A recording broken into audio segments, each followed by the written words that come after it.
Hey guys, we are back today with another Delta Math tutorial video, and today we're going to be talking about rounding numbers, level 1.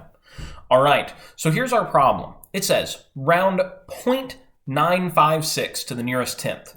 So what we have to understand is what the names of the numbers after the decimal point are. So let's check it out. This is named, or this number is 0.956. Now there's 3 numbers after the decimal, right? And they each have their own specific name.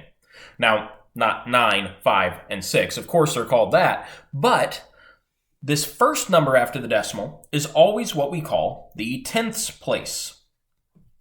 The second number after the decimal is the hundredths place. And the third number after the decimal is the thousandths place. So that gives us a little bit of an idea about where we need to round to, effectively where we need to stop. So if this says round to the tenths place, we know that whenever we type in our answer, it is only going to have one number after the decimal because we only want to round to the tenths. So to do that, we want to look right here and say, all right, well, what is the number after the tenths place right now? Currently, it's 0.9, or just 9 after the decimal point. So we ask ourselves, does it stay the same or does it go up by 1?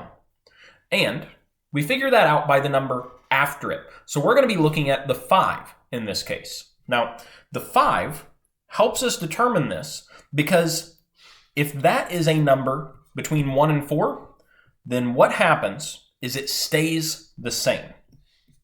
Let me write that out here for us.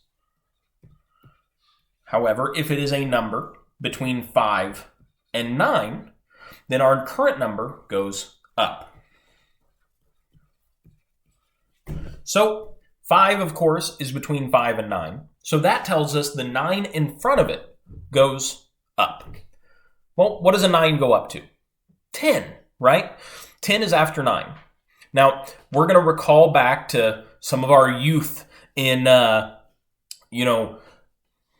adding or subtracting or things like that whenever we had that whole carry the 1 kind of idea, because that 9 is going to go up to a 10, but you can't put a 10 in that one single spot, right? So it goes up to a 0, and then that 1 rolls over on the other side to the next, to the left of the 9, right? So that 1 is going to roll over here. So we're going to get 1.0 as our answer.